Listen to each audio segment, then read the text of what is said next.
If you're looking to buy a property, whether it's for your own personal use or it's going to be an investment property, I always recommend that you get a home inspector to come look at the property, or if you've got a friend who's a contractor as well.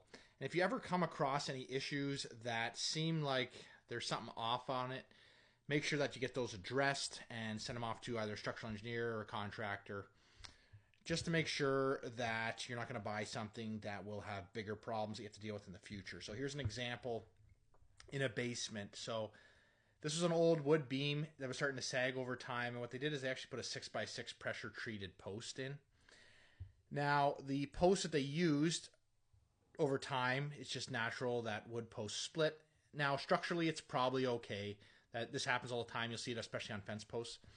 And the homeowner here just decided they were going to put some metal pieces on there and screw it. You can see up top here, this is what's concerning here, is what's actually attaching it to the beam.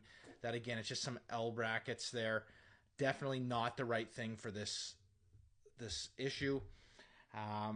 What you really want to get checked out though is why that post had to be there, and is there any other major issues happening above it. And also I always recommend, and it is recommended by most people, that you actually use a steel post. You can get them from any construction store, Home Depot, Rona.